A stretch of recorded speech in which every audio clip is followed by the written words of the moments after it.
The electric bike hummed along the quiet street, a worn path under a sky washed pale with morning light. Colin had come to prefer these simple sounds, the whisper of tires on asphalt, the distant bark of a dog. 2 years of this. 2 years of silence that felt less like loneliness and more like a breath finally released. A figure was waiting at the tiny bus depot. Even from a distance, he was unmistakable. An alpha, broad-shouldered and tense, radiating a quiet intensity that made the few other commuters give him a wide berth. It was like a wolf had wandered onto a suburban lawn. Colin pulled the bike to a stop. Nathaniel got on the back without a word, his hands coming to rest firmly on Colin's waist. The scent hit him then, sharp and clean. Not the cloying colognes people wore here, but something raw and real. Lime and fresh-cut grass. He spoke as they pulled away, his words carried off by the wind. "Why this place, Colin?" His voice was low. "Why vanish like that? New name, new number. Took me a long time to find you." Colin kept his eyes on the road, the familiar storefronts passing in a blur. He'd rehearsed this moment 100 times. Leaving was the cleanest solution for everyone. I'd taken 20 years that weren't mine. My parents, they'd been forced to accept a beta son as some kind of failing. He remembered the pressure, a constant, humming anxiety. Why couldn't he just be better? Stronger? Faster? Even when his grades topped the class, his athletic scores surpassed most alphas he knew, it was never enough. If only he were a real alpha, they'd say. Then he'd be first. Nathaniel had been first. The orphaned alpha raised by a rotation of indifferent relatives. A miracle of genetics and sheer will, excelling in everything. A diamond formed under pressure. The truth, when it came, was a mundane tragedy. A hospital fire, chaos, 2 newborns switched. Nathaniel was the rightful heir. Colin was the one who should have been passed from relative to relative, fighting for every scrap. The guilt had been a physical weight, crushing the air from his lungs. He'd walked away from the Harper family, shed his old identity like a skin, and come to this quiet, beta-dominated town to breathe. Then, a message request on a new social account. "Nathaniel, I'm on a bus to Crestwood. Do you feel guilty, Colin?" Nathaniel's question cut through the memory. The response was simple. "Yes." The hands around his waist tightened. "Good. Then make it up to me. I came here for a debt to be paid." What could he possibly owe that hadn't already been taken? He drove them to a motel, the best this town offered, with its flickering neon sign and dated decor. Nathaniel surveyed the lobby, his expression unreadable. "Can't I stay with you?" Colin shook his head. "The couple downstairs has an Omega daughter. She's almost of age. It wouldn't be appropriate." He knew the statistics. Betas could rarely have alpha or omega children. The reverse was also true. Genetics were a messy, unpredictable lottery. "Show me around tomorrow?" Nathaniel asked, his tone lighter, as if this were just a visit between old classmates. "I have work." The air chilled around them. "You won't run again? Where would I collect then?" "Stay here tonight. I'll drive you to work in the morning." The room had 2 beds.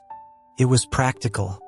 Yet the space between them felt charged, a current humming just beneath the surface. Colin remembered a school camping trip years ago, when he'd still been playing a part, sharing a tent with Nathaniel. Waking to find an arm thrown over him, a sleepy murmur lost to the dawn. He'd brushed it off then. Now the memory felt like a fingerprint on glass. He woke early. Nathaniel stirred at the sound of the faucet. "Morning star." He said it softly, almost to himself. Colin didn't answer. He finished getting ready, and true to his word, Nathaniel insisted on the ride. An alpha in designer clothes on the back of a scooter holding a beta. It drew stares. At the office, the receptionist watched Nathaniel leave from the window. "Wow, an alpha. Is he your boyfriend?" Colin offered a bland smile. "Just a friend." His beta supervisor sniffed the air as he passed. He's practically tagged you with his scent. Just a friend? Colin had never understood the language of pheromones. To him, they were just smells. Pleasant or sharp, but without meaning. Nathaniel didn't leave. He rented a small house on the edge of town. Colin found himself helping him clean it. An afternoon of dust and laughter that felt disarmingly normal. They collapsed on the cleared floor, covered in grime. I never blamed you. Nathaniel's voice was quiet. It was an accident. And when we met, you saw I was struggling. You made sure I got that scholarship. You brought me lunch because you knew no one else would. You were kind. Why would I blame you for anything? The confession unmoored Colin. His throat tightened. But if I hadn't taken your place, you wouldn't have needed that kindness. It should have been you helping me. Nathaniel just shook his head, a look of profound relief on his face. I'm just glad you never had to go through what I did. The text came later that week. A number he'd memorized, then tried to forget. Found you, brother. Liam, the brother he'd helped raise. Their parents, disappointed by their firstborn's beta status, had poured all their hopes and affection into their second child. An Omega. Liam had been Colin's solace in that rigid, demanding house. His warmth. A few days later, he was back at the bus depot. An old man playing harmonica on a bench did a double take, watching a second stunning outsider arrive for the same unremarkable beta. Liam ran to him, tears already streaking his cheeks. He moved to embrace Colin, who held up a hand. You can't. Not anymore. But you're my brother. Liam's voice broke. Even if Mom and Dad are confused, you'll always be my brother. Why did you leave? Why change everything? Once Colin had thought the same. He could lose his parents' approval, but he'd still have Liam. Then he'd seen the anonymous letter that started it all, the one sent to his parents. The left-handed slant of the script. He taught Liam to write with both hands. He knew. He didn't know when Liam had figured it out. Had he, too, finally wished for a proper alpha brother? He looked so young now, so hurt. But Colin remembered the clever, sometimes ruthless child beneath the innocent exterior. He'd always thought it necessary for an Omega's survival. He never thought the blade would be turned on him. This isn't where you belong. You need to go back to the city. Liam dug in his heels. Not without you. When Colin refused, Liam created a scene right there on the sidewalk, a performance of grief and stubbornness. Colin, exhausted, finally relented and took him to the small apartment. Liam stared, horrified, at the modest space. Colin, why live like this? Mom and Dad didn't kick you out. You could have stayed. You didn't have to. His voice trembled. If I stayed, it wouldn't have been fair to Nathaniel. And I'm happy here. I'm not ashamed here. Liam clutched the back of the worn sofa. If you can live here, so can I. Don't you dare try to send me away. He took the bedroom. Colin took the couch. He awoke to find Liam curled on the floor beside him, head resting against his arm, clinging as if afraid he'd dissolve in the night. Had he gotten his alpha brother and found the reality lacking? At work, his supervisor stared at him, incredulous. Colin, you're a menace. Now you smell like sweet oranges. An Omega, deeply attached. Oranges and limes. They smell like they belong together. The thought was intrusive.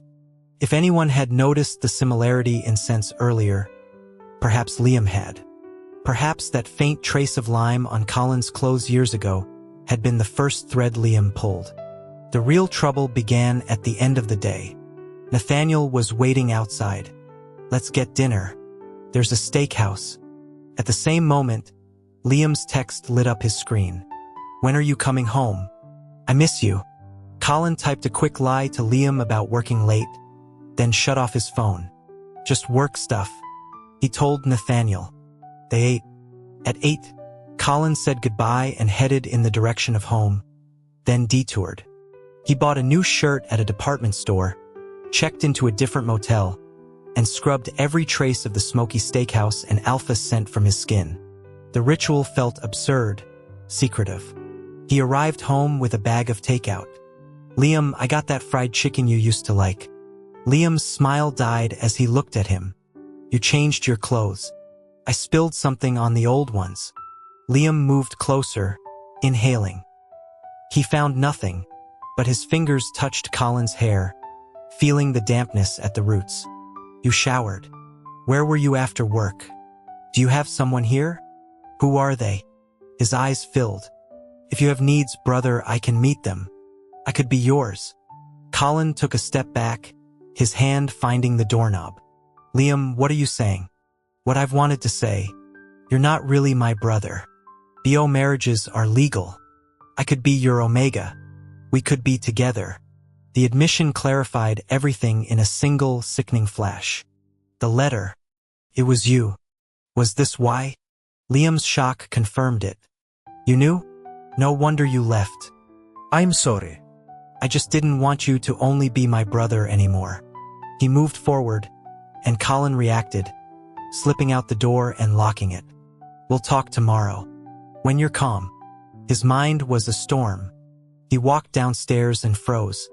Nathaniel was leaning against a sleek rental car, a faint curl of smoke from a cigarette in his hand. Their eyes met. Why are you here? Nathaniel's smile was thin. So you're living with someone. That's why I wasn't invited over. You washed me off before going home. Worried your partner would smell me on you? All this time, was it only ever guilt? The words felt wrong, tilted. Colin's head throbbed. Nathaniel, don't. But he kept walking forward. Then a dark shape launched from the building's shadows. Liam's fist connected with Nathaniel's jaw. It's you. You're the one sniffing around my brother. I always knew you wanted him. Nathaniel recovered instantly, swinging back. They were a blur of motion on the poorly lit street.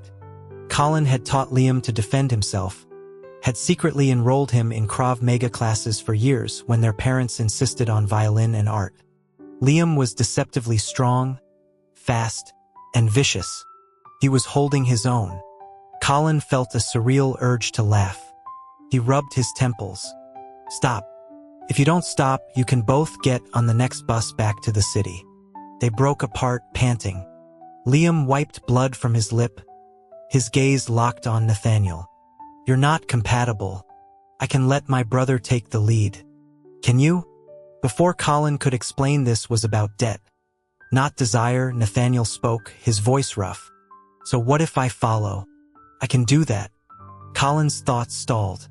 What? Liam's chin jutted out. I could have his children. Nathaniel didn't hesitate. Alphas have a 5% chance. With enough tries, I could too. You'd have 10 of his? Nathaniel's face flushed. He doesn't want 10. A small, rational part of Colin raised a mental hand. Has anyone considered what I want? Two voices snarled in unison. Quiet. He looked up at the apartment building. Several curtains twitched shut. Upstairs. Now, in his apartment, the two young men sat on opposite ends of the sofa, radiating mutual hostility. Colin placed glasses of water in front of them. All right. Explanations. Nathaniel, you're older. Start. When? Nathaniel looked away into the past. High school. I thought you were an alpha. I thought you'd never want another alpha, and you were so far out of my league. After the truth came out, I just wanted to tell you I was happy to have you as family. But you were gone. Took 2 years to find you. Colin turned to Liam. And you? When did this start? When you came home smelling like an alpha. It smelled familiar. Our family scents are all citrus-based. Your fake cologne was grapefruit. It was too close. I looked into it. Found out you weren't my brother by blood. But so what?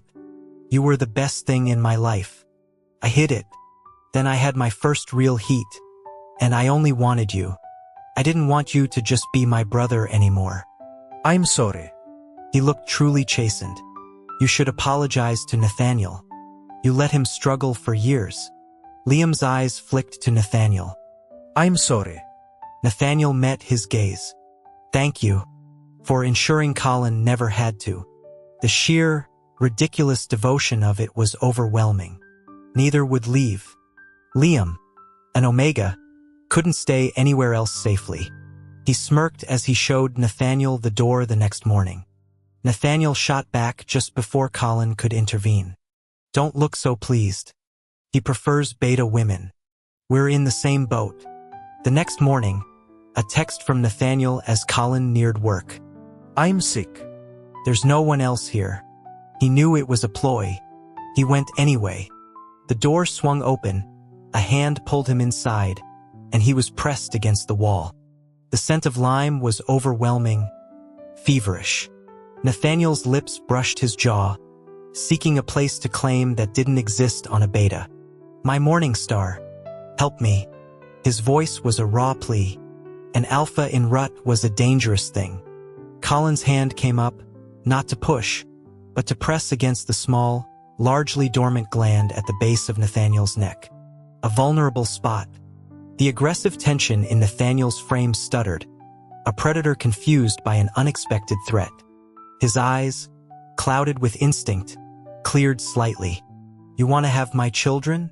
I don't accept being controlled. His voice was calm. You should go back to the city. Find a nice Omega. Nathaniel looked at him, eyes suddenly wide and wounded. He led Colin to the bedroom. The air was thick.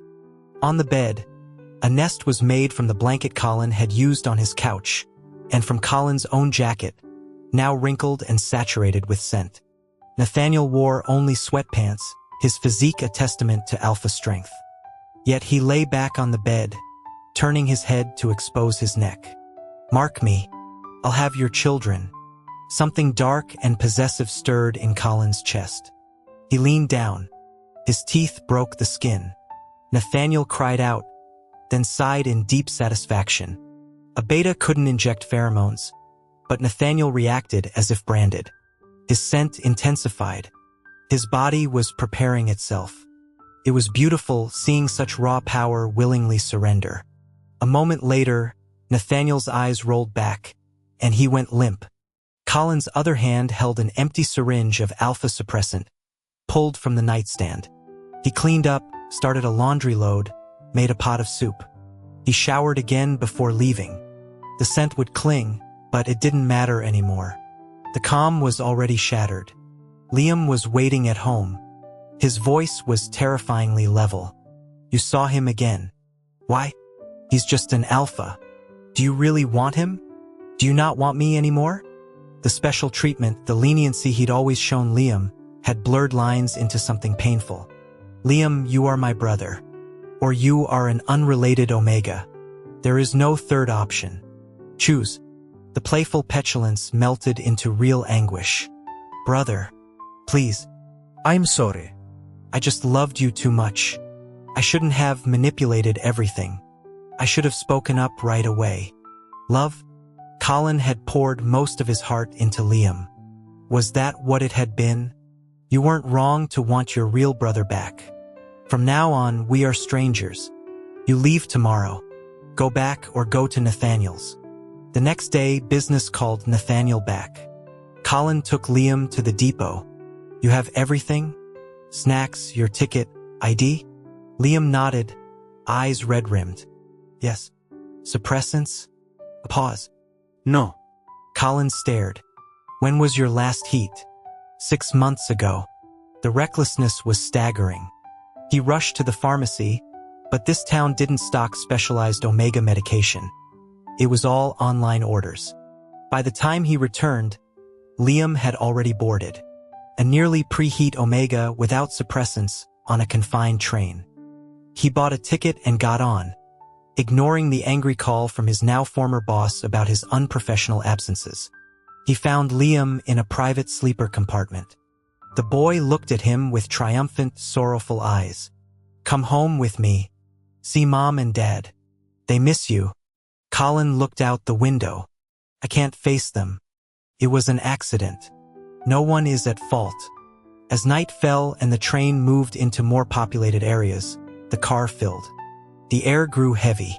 Colin woke to the cloying, potent smell of ripe oranges.